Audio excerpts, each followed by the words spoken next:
can you tell me a little bit about your involvement in the creative arts? Yeah, it's certainly been a long and windy road. So I started out in bands and in music, wanting to be a pop producer. And then I went to university, and I went to a pretty liberal university course with only 15 students on it and no resources. So, and that was a music course. So we were taught in an old warehouse, and we had this very exciting group of lecturers who were actually old 70s industrial music, British industrial music people. So that blew my world wide open, and that opened up sonic art, installation art, contemporary performance practice, contemporary composition, a lot of experimentation, a lot of just wild, the whole world of live art opened up. And so that set me on a path after uni. That was back in 2000, so this is a while ago. That set me on a path to start my own performance company. So I did that with a couple of uni friends. We did that for a number of years, going around the world, doing these crazy site-specific interdisciplinary performances. And then that led to a PhD, which I did, kind of colliding site-specific practice with electronic music and technology. And then after the PhD, I accidentally, completely by accident, became a sound designer in theatres, and that's where I ended up. Really, it was being a sound designer in theatre for the last couple of years. I was lucky to make a living doing that. I was able to do that and work with amazing productions and amazing people in the Northeast. Got to tour a few things, and yeah, just really found a nice home in sound design for theatre. It seemed to collide a lot of the things I loved. But I've never stopped doing the sonic art stuff. I've never stopped doing the creative technology stuff. I've never stopped making weird music, performing, composing. So all of that stuff just tumbles on together, really. Yeah, that's who I am, I guess. Brilliant. So having met you and worked with you a bit, I know what you're talking about when you're talking about site-specific work and sound designer for theatre. But for people who don't know what that involves, can you talk a little bit about what that means? So, well, site-specific work. I had this performance company called Daybreak in Pieces, and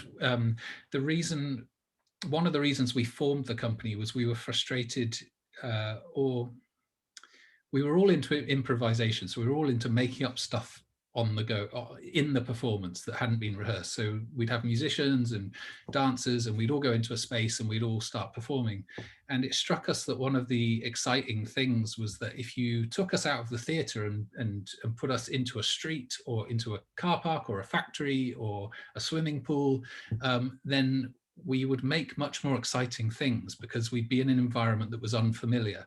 And so we got really, as a company, we got really excited about the idea of this unpredictable environment, performing in unpredictable environments to create new things, to find new ways of working. So that's the site-specific. That's what I liked about site-specific. That's what attracted it to me. It broke me out of habits. It broke us creatively out of habits, and it broke our collaborators out of habits. So we'd use environments to break out of habits. So environment has always been a big part of the way I think about performing and making. And then what was the second thing we were talking about? Your work in theatre. Oh, right, sound design in theatre. Yeah, okay.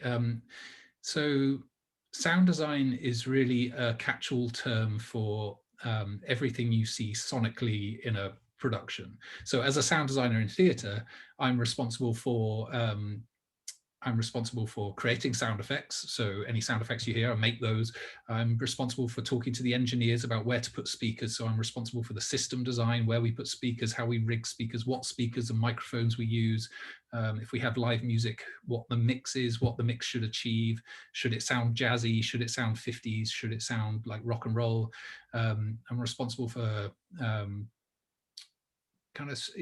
you know what? The simplest way to think about, it's not even the simplest, but the best way to think about sound design is about storytelling.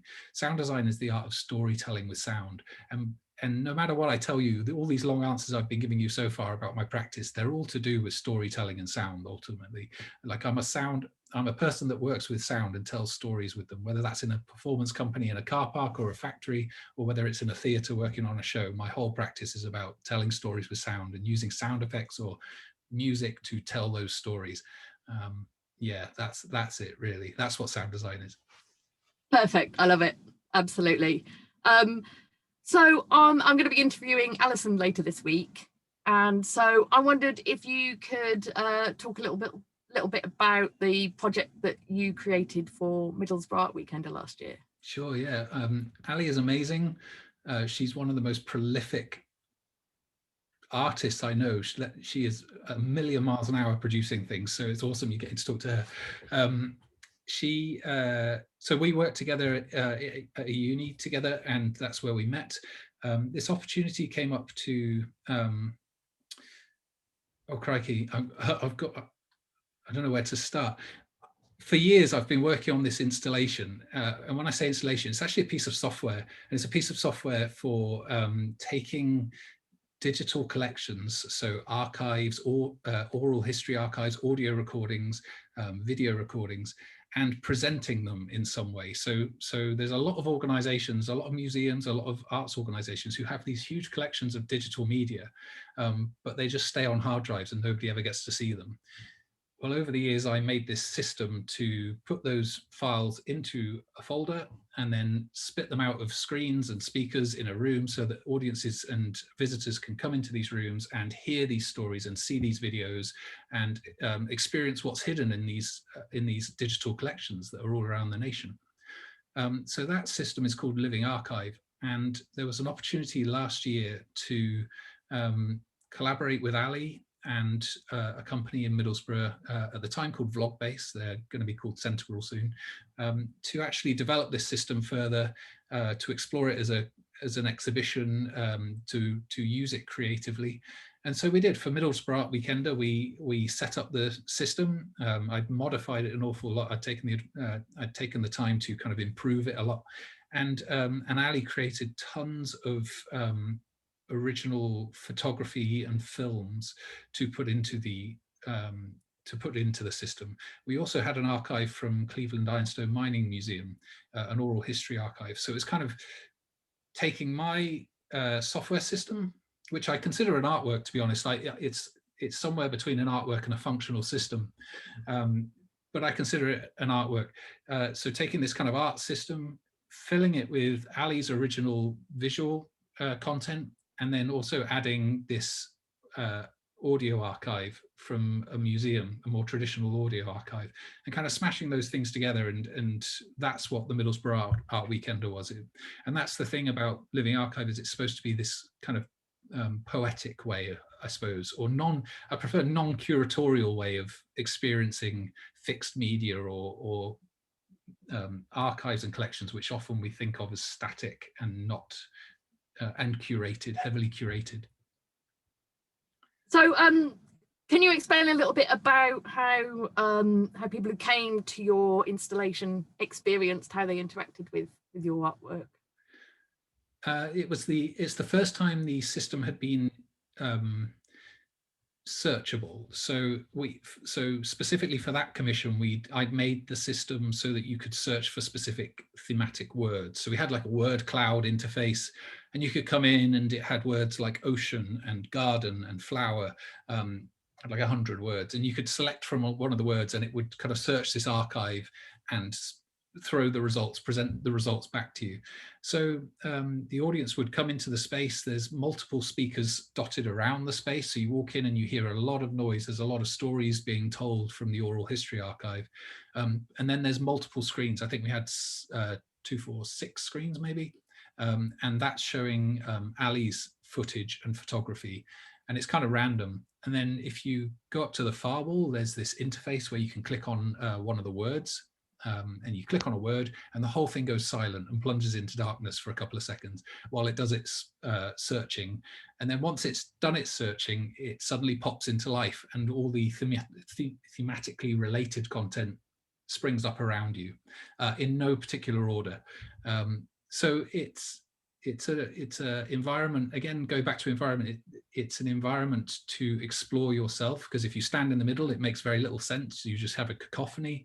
But if you explore the environment and travel around it and position yourself next to a speaker, for example, you'll hear a voice.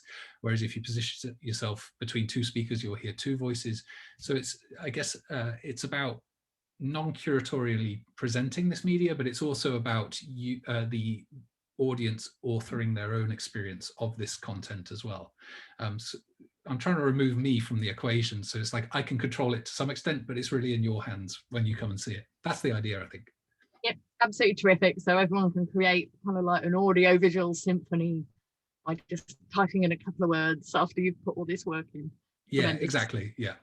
There's something about that in my practice. There's aside from the sound design stuff, the technical side of my practice, all these kind of installations I've been doing all these years, there's something about, I love the labor of making these things, but I don't necessarily, I like to kind of remove myself from the presentation of it. So I quite like creating systems for presentation, or stuff that people usually consider quite functional, I suppose. I quite like creating these things and then just letting them do their thing and letting people mess them up and break them.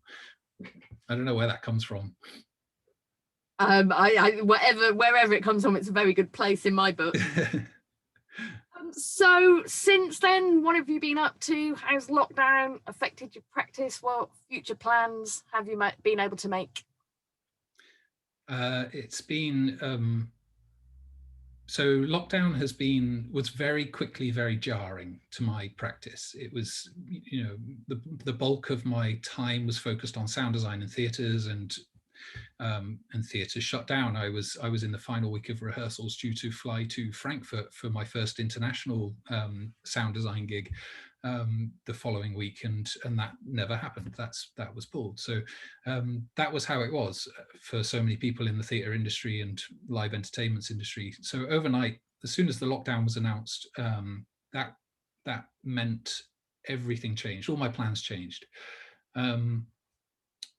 It's been a period of reflection for sure, a much needed period of reflection. I think it's easy to get swept up in your day-to-day career trajectory. So in some senses, it's been really positive, dare I say it, in that it's allowed me to reflect on where I was headed.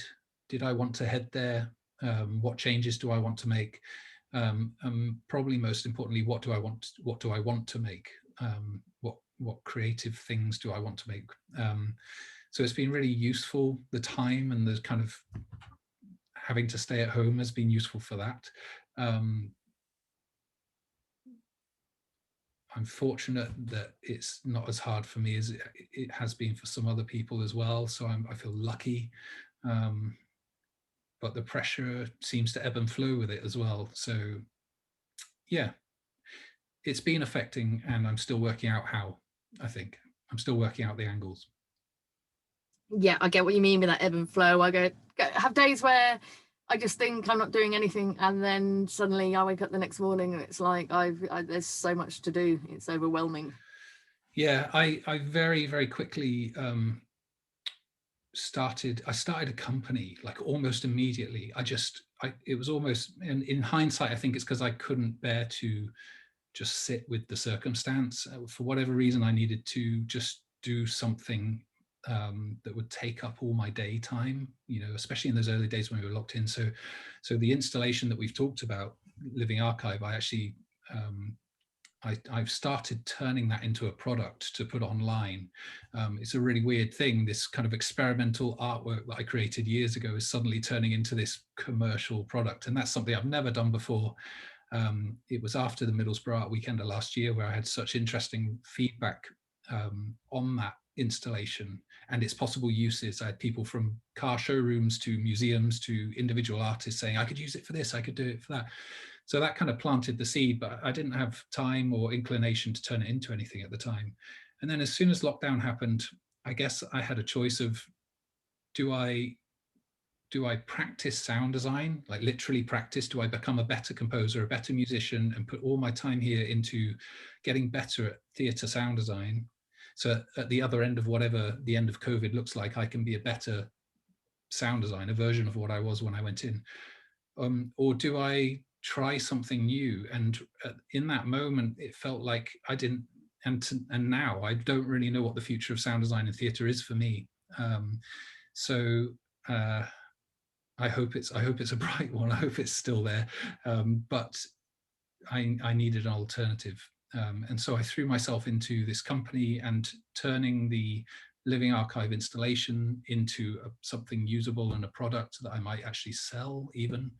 And that has taken every hour of my day for the last 3 months, and it's been a really useful, it's been a really exciting and interesting thing to throw myself into, and I've learned tons. But it's also been a very, very useful distraction as well, I think.